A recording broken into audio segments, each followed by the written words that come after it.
नमस्कार। माँ गायत्री महाविद्यालय चोमला में आपका हार्दिक अभिनंदन। काव्यांग परिचय के अंतर्गत आज हम पढ़ेंगे छंद।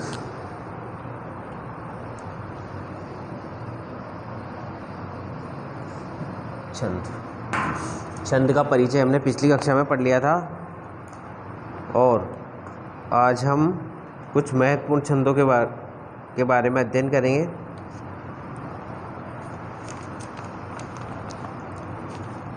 सबसे पहला छंद है दोहा।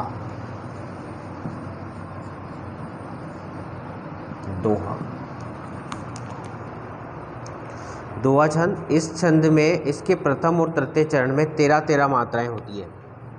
इसका लक्षण है प्रथम व तृतीय। प्रथम और तृतीय चरण में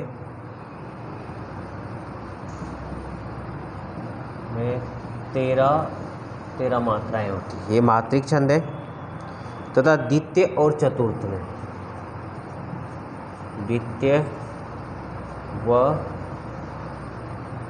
चतुर्थ में, द्वितीय और चतुर्थ चरण में 11 मात्राएं होती हैं। 11 होती है।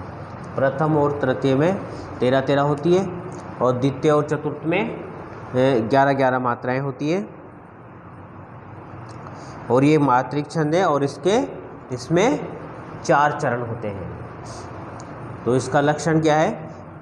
लक्षण देखते हैं। दोहा छंद में 4 चरण होते हैं और इसके प्रथम और तृतीय चरण में 13 मात्राएं होती हैं और द्वितीय व चतुर्थ चरण में इसके 11 मात्राएं होती है। इसका उदाहरण है, देखिए, एक भरोसी, एक बल,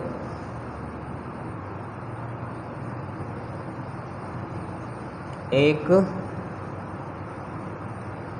आस,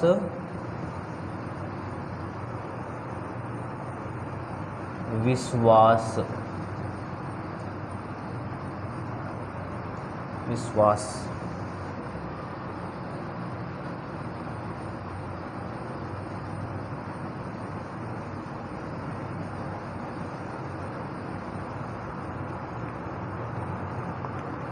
एक राम घनश्याम,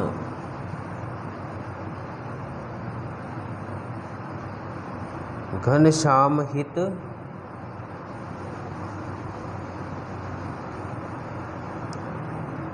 चातक तुलसीदास, चातक तुलसीदास। अब देखिए, इसमें प्रथम और तृतीय चरण में 13 मात्राओं का प्रयोग किया गया। 1 2 3 4 6 7 8 9 10 11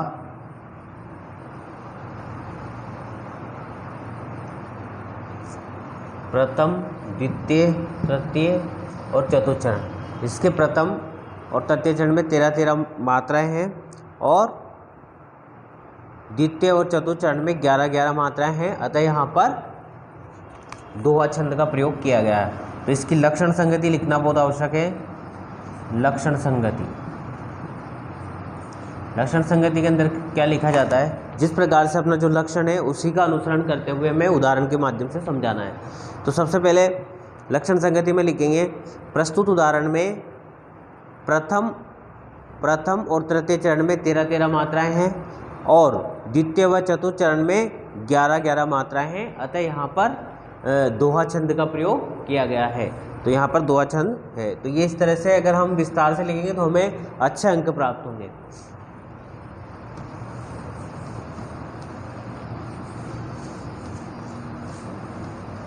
अगला देखिए,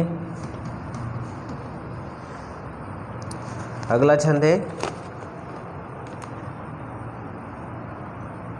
चौपाई। चौपाई और दोहा अधिकतर रामायण के अंदर तुलसीदास जी ने बहुत सुंदर प्रयोग इनका किया है। ये एक मात्रिक छंद है, इसका लक्षण है, ये मात्रिक छंद है,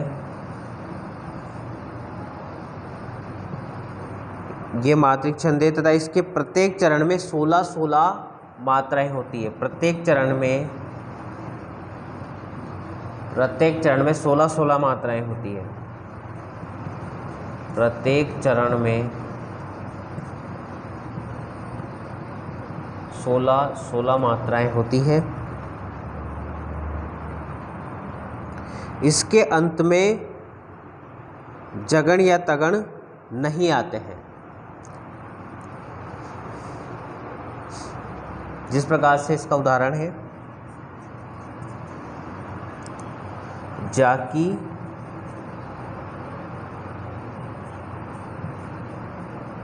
रही भावना जैसी,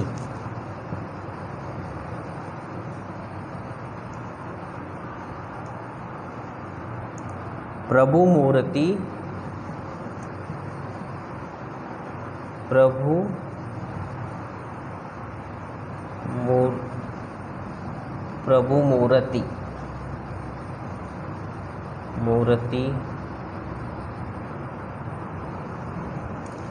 तिन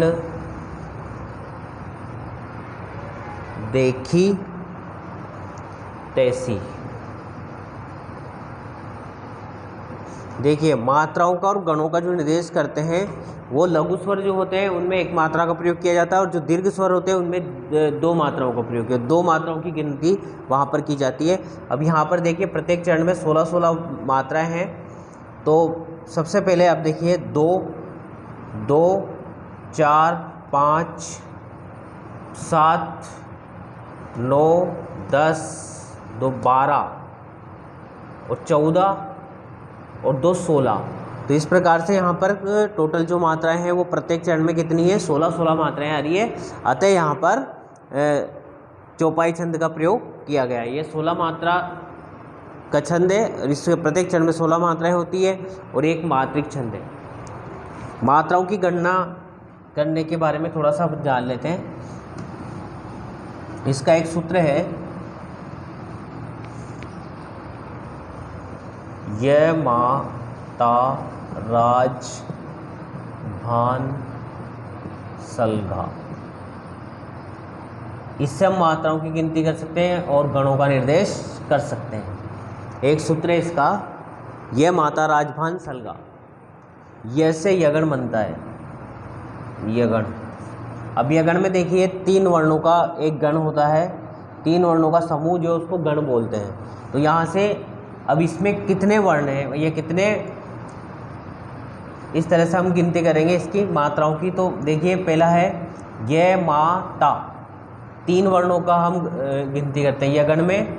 तो यह पहला आ रहा, तो यह से अपन स्टार्ट करते हैं, ये ही यगण होगा। जैसे मैं से आ रहा तो मगन हो जाएगा, तय से आ रहा तगन हो जाएगा, रे से आ रहा रगन हो जाएगा, जय से आ रहा जगन हो जाएगा, और भय से आ रहा भगन हो जाएगा, और न से नगन, से सगन, और लघु और गुरु। ये पूरे मतलब मात्राओं का एक सूत्र है, उसके माध्यम से हम समझ सकते हैं। तो देखिए यहाँ पर यह, तो यह में कितने वर्ण हैं, कितनी मात्राएं हैं। तो यह में एक,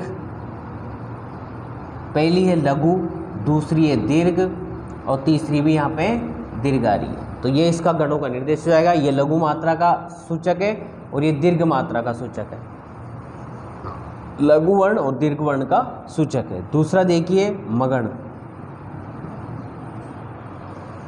मगण में 3 वर्ण गिनिए, मा ता रा, इसमें तीनों गुरु आते हैं,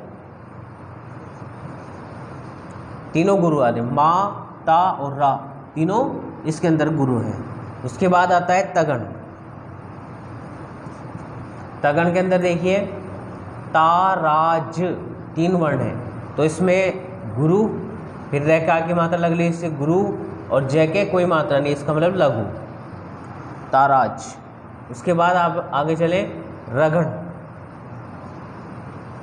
रगड़ के अंतर्गत देखिए र का की मात्रा लगी हुई है तो र दीर्घ हो जाएगा, तो यहाँ पे दीर्घ का सूचक लगा देंगे। फिर उसके बाद ज लघु है और भा भी गुरु है। तो इस प्रकार से हम यहाँ पे लिखेंगे गुरु, लघु और गुरु, ये आता है रगण के अंतर्गत। इसके बाद आता है जगण। जगण के अंदर देखिए जभान, ज मतलब लघु, भ गुरु और न लघु, जवान। 3 वर्णों को मानेंगे हम, 1, 2 और 3 वर्ण। अगला है अपना जगन के बाद आता है भगन। भगन के अंतर्गत देखिए भानस, भानस, तो भ गुरु में आ की मात्रा लगी है इसलिए गुरु, न में कोई मात्रा नहीं इसलिए लघु, और स में कोई मात्रा नहीं है इससे ये भी लघु वर्ण होगा, लघु मात्रा इसको गिनेंगे। उसके बाद आता है नगण। भ के बाद नगण, तो नगण में आ रहे न, स, ल, तीनों लघु, तीनों लघु होते हैं। उसके बाद आता है सगण। सगण के अंतर्गत देखिए स, ल, गा, मतलब 2 लघु और 1 गुरु। तो अब यहाँ पर देखिए मगन में तीनों गुरु होते हैं, नगण में तीनों लघु होते हैं। और उसके बाद आता है ल का बनता है यहाँ पे लघु, ये और गुरु यानी द्विमात्रिक, ये इनके सूचक होते हैं। तो इस प्रकार से जो गण होते हैं वो 8 गण होते हैं, प्रत्येक गण में 3 वर्ण होते हैं और मात्राओं का गणों के अनुसार, सूत्र के अनुसार मात्राओं का निर्देशन किया जाता है। लघु मात्रा में 1 लगाया जाता है और दीर्घ मात्रा में ये चिन्ह लगाया जाता है। तो इस प्रकार से हम छंदों के गणों का निर्देश भी कर सकते हैं, छंदों को पहचान सकते हैं कि कौन सा छंद है और मात्राओं का निर्देशन कर सकते हैं। तो ये होते हैं 1, 2, 3, 4, 5, 6, 7, 8, टोटल जो गण होते हैं वो 8 गण होते हैं और प्रत्येक गण में 3 वर्ण होते हैं और मात्रा सूत्र के अनुसार लगाई जाती है। तो ये छंद हमें ये चीज़ अब समझ में आ गई होगी कि कितने सरल तरीके से हम इसको पढ़ सकते हैं। अगर परीक्षा में हमें डायरेक्ट उदाहरण दे दे तो उससे भी हम पहचान सकते हैं मात्राओं का निर्देशन करके, गणों का निर्देशन करके कि भाई कौन सा गण है, कौन सा कितनी मात्रा है इसके अंतर्गत, इससे पहचान सकते हैं। अगला है हमारा छंद हरि गीतिका। हरि गीतिका, हरि गीतिका प्रस्तुत छंद के अंदर इसके प्रत्येक चरण में, इसमें 4 चरण होते हैं, प्रत्येक छंद के अंदर 4 चरण होते हैं प्रत्येक चरण में 28 मात्राएं होती है, प्रत्येक चरण में इसमें 28 मात्राएं होती है। इसमें 16 तथा 12 मात्राओं पर विराम होता है, 16 तथा 12 मात्राओं पर यति होती है। यति का मतलब होता है रुकना, विराम करना। मात्राओं पर क्या होती है, पर विराम यानी विराम होता है या यति होती है, विराम भी बोलते हैं इसको और यति भी बोलते हैं। यति यानी जहाँ थोड़ा सा रुका जाता है, थोड़ा सा शब्द का जो फ्लो होता है मतलब उच्चारण का, उसको थोड़ा सा विराम दिया जाता है, उसको कहते हैं यति।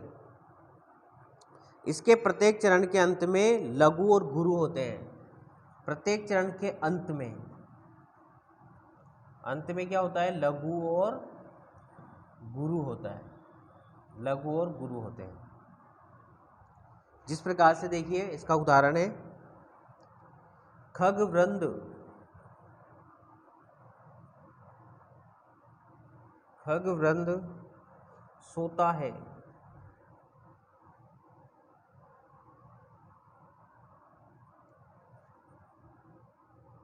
अतः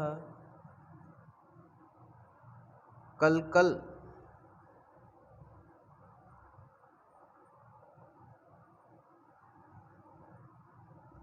नहीं होता वहाँ।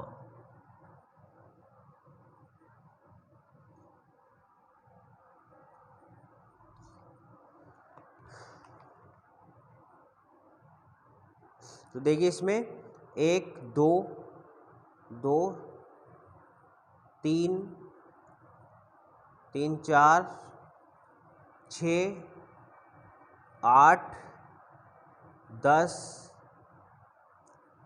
और 11 12 13 14 15 16 17 19 21 23 24 और 2 26 और जो आधे वर्ण आ रहे हैं और विसर्ग की, दो कुल मिलाकर इस प्रकार से यहाँ पर टोटल 28 मात्राएं हैं। और इसमें अगर गणों का निर्देश करें हम तो लघु और गुरु इसके अंत में आता है, लघु और गुरु इसके अंत में आ जाता है। तो और प्रत्येक छंद का जो अंतिम वर्ण होता है वो गुरु ही होता है हमेशा, चाहे कैसी परिस्थिति हो या कोई विसर्ग लगा हो तो इस परिस्थिति में भी वो गुरु ही होगा, और अगर अंत में आ रहा हो लघु होते हुए भी वो गुरु हो जाता है। और कहीं भी अगर मान लो संयुक्त अक्षर आ रहा है या कोई आधा वर्ण आ रहा है तो उससे पूर्व का वर्ण भी गुरु होता है, उससे पूर्व का वर्ण भी गुरु कहलाता है, अर्थात उसमें 2 मात्राओं की गिनती की जाती है। जैसे यहाँ पे वृंद आ रहा है, वृंद के अंदर री की मात्रा लगी हुई है तो ग भी दीर्घ हो जाएगा। यहाँ पे न है, आधा न आ रहा है तो वह यहाँ पे दीर्घ हो जाएगा, इसको गुरु मानेंगे हम। इस प्रकार से देखिए जैसे 1 2 2 और 1 3 3 और 2 5 और 1 6 6 और 2 8 2 10 10 और 2 12 और 13 13 और 2 15 16 17 18 19 20 और 2 22 22 और 2 24 24 और 2 26 27 और 28। इस प्रकार से यहाँ पर हरि गीतिका छंद का प्रयोग किया गया है। तो इसकी लक्षण संगति लिखना जरूरी है, प्रत्येक छंद में लक्षण संगति जरूर लिखें। लक्षण संगति कैसे लिखना है कि जो हमने पहले लक्षण लिखा है उसी की संगति हमें इस उदाहरण के माध्यम से करनी है।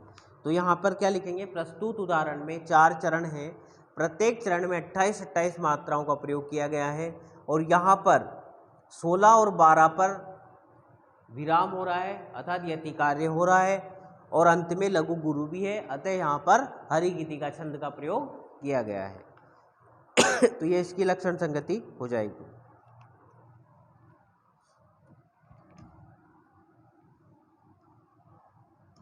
अगला देखिए रोला,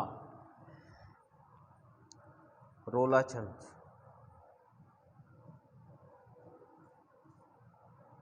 इसका लक्षण देखिए, इसके प्रत्येक चरण में 24-24 मात्राएं होती है, प्रत्येक चरण में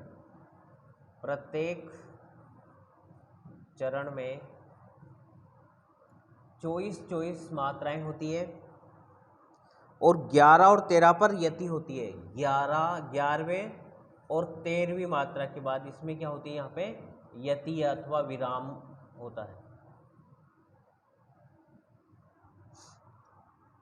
उदाहरण के लिए देखिए,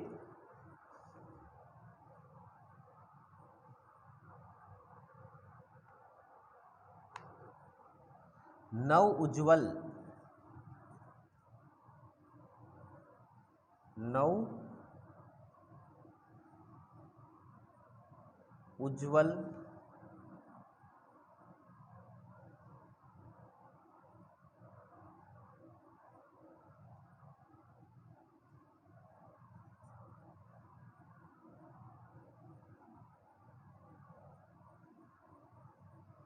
नव उज्ज्वल जलधार,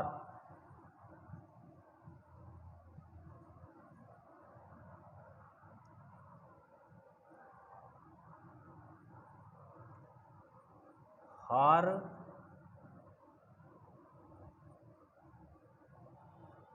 हीरक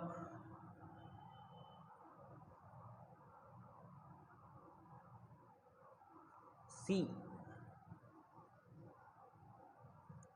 सोहती।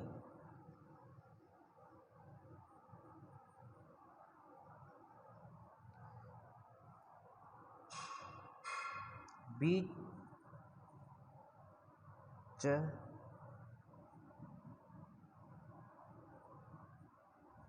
बिच बिच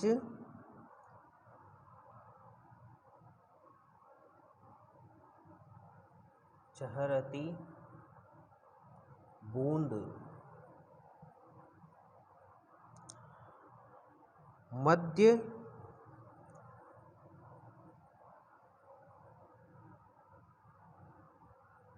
मुक्तामणि,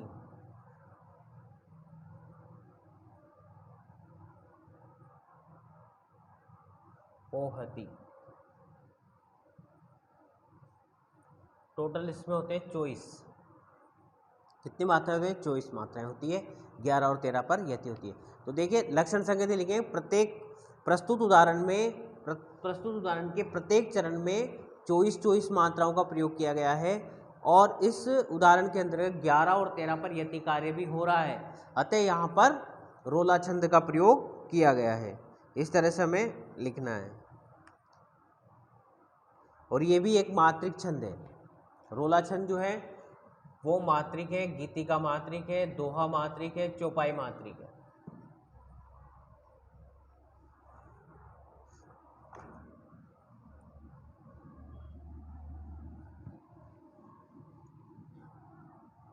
अगला छंद देखिए, सवैया।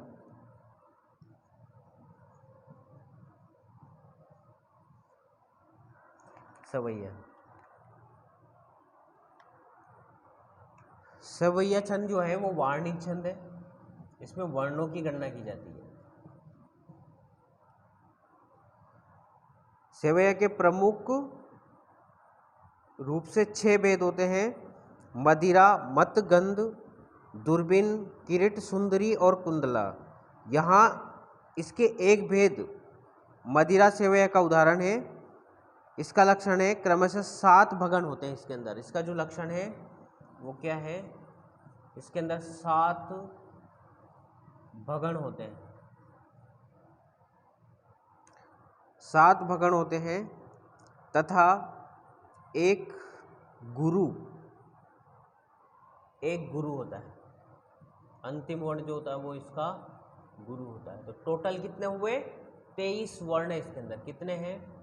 23 वर्ण। जैसे 7, एक गण के अंदर कितने होते हैं? 3 वर्ण होते हैं। तो टोटल जो है वो 7 है, 7 या 21 वर्ण हुए। और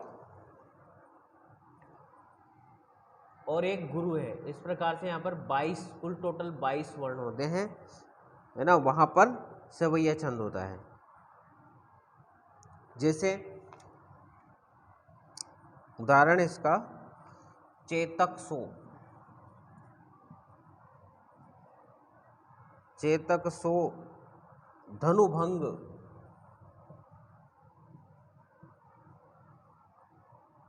धनुभंग, कियोतन। सवैया छंद रसखान के साहित्य में भी काफी मिलता है। कियोतन रावण, तन रावण के अति ही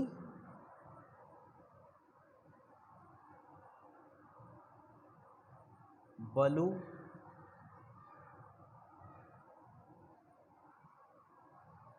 हो।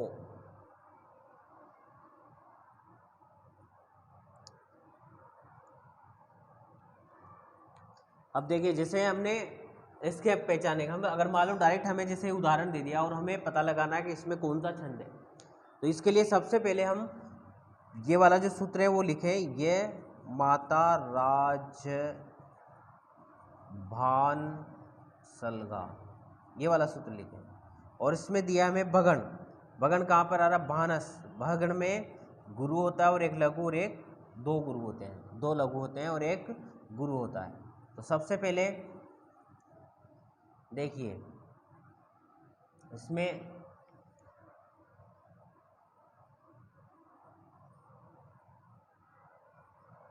गुरु, लघु, लघु,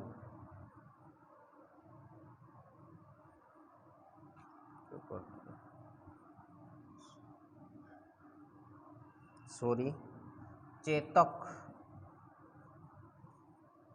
चेतक सो। अब देखिए यहाँ पर गुरु आ जाएगा, यहाँ पे लघु, यहाँ लघु, फिर वापस यहाँ गुरु, यहाँ लघु और यहाँ लघु, यहाँ पर वापस गुरु, यहाँ लघु और ये लघु। छोटी की मात्रा में लघु आता है, जितने भी लघु स्वर हैं उनमें लघु मात्रा ही लगाते हैं। यहाँ पर वापस गुरु आ जाएगा, यहाँ लघु आ जाएगा, फिर यहाँ गुरु आ जाएगा, फिर यहाँ लघु आ जाएगा, फिर यहाँ पर गुरु आ गया और ये लघु हो गया, फिर ये गुरु हो गया, ये लघु हो गया, और ये अंत में गुरु हो गया। तो देखिए ये भगण भगण भगण, और इस तरह से हम तीन तीन का ग्रुप बना देंगे और उनका नाम लिख देंगे यहाँ पर ये, और इसका यहाँ आ जाएगा और ये गुरु हो जाएगा इसका, है ना। तो ये हो गया भगण। इस तरह से भी हम इसको पहचान सकते हैं। तो 7 भगण जिस छंद के अंदर होते हैं वो होता है सेवैया छंद होता है। तो गणों का निर्देश भी हम किस प्रकार से कर सकते हैं, देखिए एक ही मात्रा, जितने भी लघु स्वर हैं उनमें एक मात्रा को गिनते हैं, एक वर्ण की गिनती की जाती है, और जितने भी दीर्घ स्वर हैं उसमें 2 मात्राओं की गिनती की जाती है। लघु में आता है अपना अ, ये भी देख लें, ई, छोटा ऊ,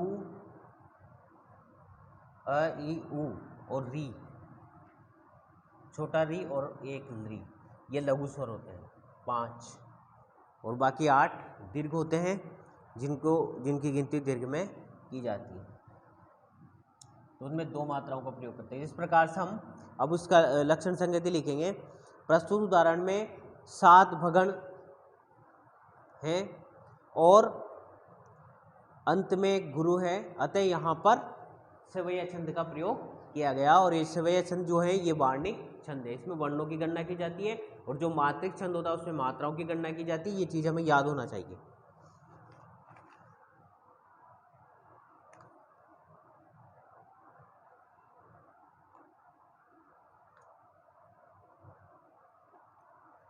इसमें एक उदाहरण और रसखान कवि का भी दे रखा है, वही मानुष हो तो वो रसखानी, ब्रसो ब्रज गोकुल गांव के ग्वारन, जो पशु हो तो कहा बस मेरो, नहीं चरत नित नंद की धेनु मंजारन। तो और भी उदाहरण हम इसमें लिख सकते हैं। तो ये हुआ हमारा सेवैया छंद।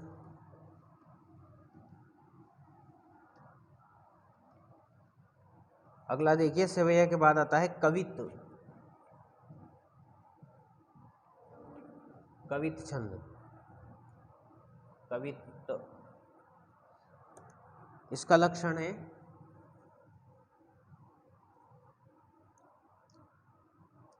इसके प्रत्येक चरण में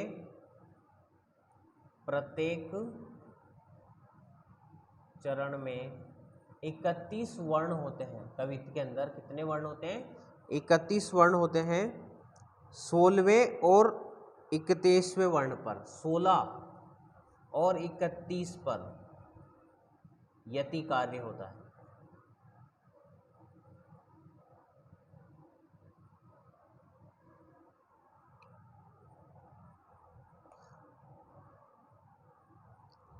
इस छंद के चरणांत में गुरु होता है और एक लास्ट में इसके गुरु होता है अंत में,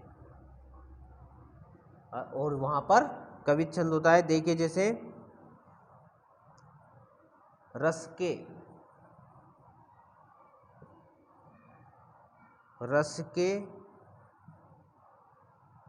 प्रयोगिन,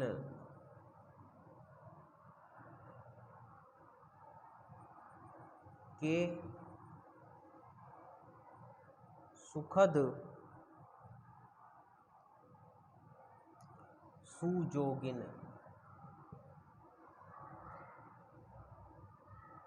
सुजोगिन के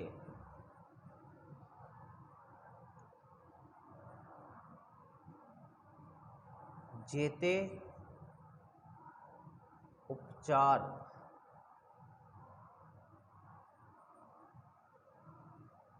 चारु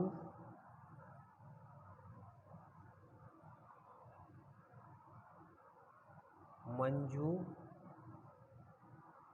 सुख दाई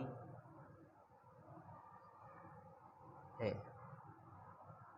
अब देखिए इसके प्रत्येक चरण में 31 वर्ण होते हैं और 16 और 31 पर इसमें यति कार्य होता है। तो देखिए सबसे पहले इसमें देखिए 1 2 3 4 5 6 7 8 9 10 11 12 13 14 15 16 17 18 19 20 नहीं 1 2 3 4 5 6 7 8 9 10 11 12 13 14 15 16 पर इसमें यति हो रही है। 17 18 19 20 21 22 23 24 25 26 27 28 29 30 और 31। तो इस प्रकार से यहाँ पर 31 पर, तो 16 और 31 पर यहाँ पर यति कार्य भी हो रहा है, अतः यहाँ पर कवित्व छंद का प्रयोग किया गया है।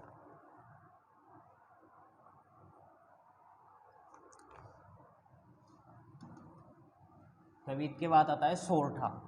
सोरठा छंद, सोरठा सोरठा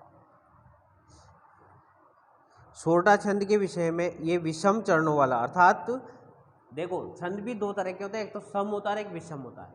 सम में तो क्या होता है कि चारों चरण में संख्या एक समान होती है, और विषम में क्या होता है दो चरणों में एक अलग संख्या होती है, तीसरे चरण में एक अलग संख्या होती है। तो इस प्रकार से उसको विषम छंद कहते हैं, और सब में बराबर होती है। तो देखिए यहाँ पर ये कि सोरठा जो छंद है ये विषम चरणों वाला है, अर्थात पहले और तीसरे में 11 वर्ण है। सोरठा छंद के प्रथम पहले मतलब प्रथम चरण में, प्रथम में व तृतीय में 11 वर्ण है।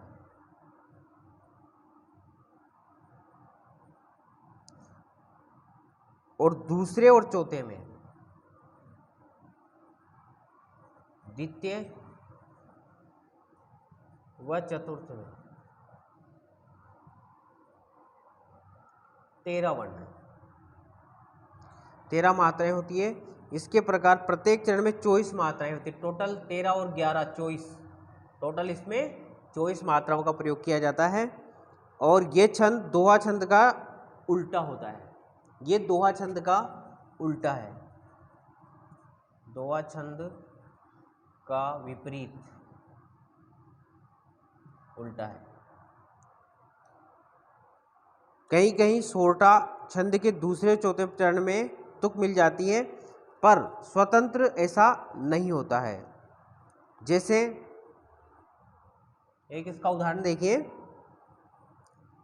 जेहि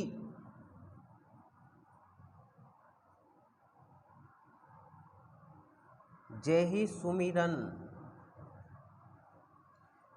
जेहि सुमिरन सिद्धि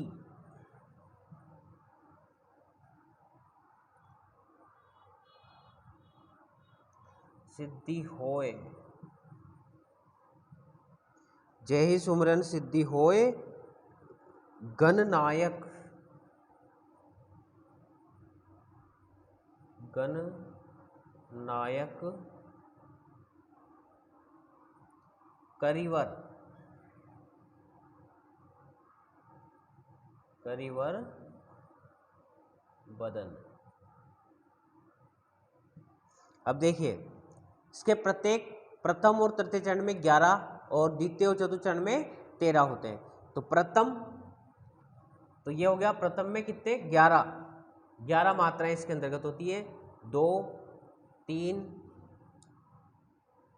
4 5 6 7 8 9 10 और 11।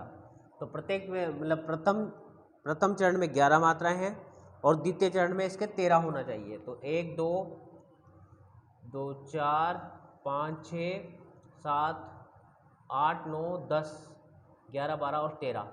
तो प्रथम में 11 और तृतीय में भी 11 होना चाहिए, द्वितीय और चतुर्थ में इसके 13 होना चाहिए। तो जो हमारी जो लक्षण है उसी के अनुसार उदाहरण है। अतः यहाँ पर दोहा छंद मतलब सोरठा छंद का प्रयोग किया गया है। दोहा छंद को और सोरठा छंद में ये है कि ये सोरठा छंद जो है दोहा का उल्टा छंद होता है, और इसमें 24 मात्राएं टोटल होती है।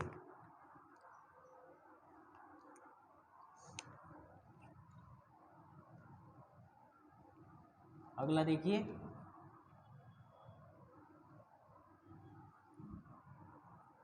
कुंडलियाँ।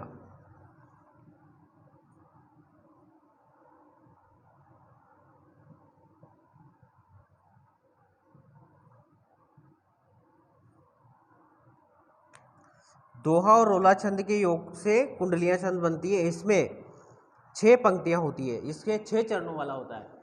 ये जो छंद होता है ये 6 चरणों वाला था। इसमें दोहा और रोला छंद का योग होता है। दोहा और रोला छंद का योग कुंडलियाँ छंद कहलाता है। देखिए इसमें दौलत पाई न कीजिए सपने में अभिमान, जिसका उदाहरण है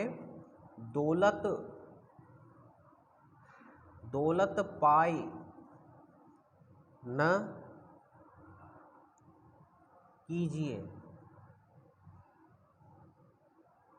कीजिए सपने में अभिमान। सपने में अभिमान। दौलत पाए न कीजिए सपने में अभिमान, चंचल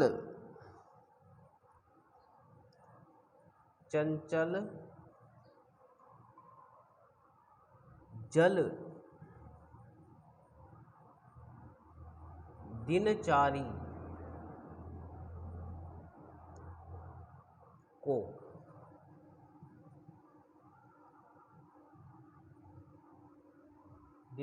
को ठाव न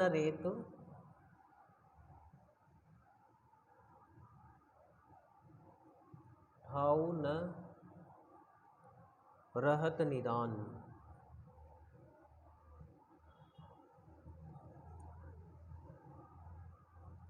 जैसे ठाव न रहत निदान, जियत जग में अस लीजे, मीठे वचन सुनाए विनय सबहि को कीजे। कह गिरधर कवि राम को, अरे सब दौलत पाहुन निस दिन, चारि रहत सबहि के दौलत। तो इसमें प्रस्तुत छंद के अंदर रोला और दोहा छंद का योग है, अतः यहाँ पर कुंडलिया छंद का प्रयोग किया गया है। तो ये थे हमारे महत्वपूर्ण परीक्षा उपयोगी कुछ महत्वपूर्ण छंदों का हमने अध्ययन किया।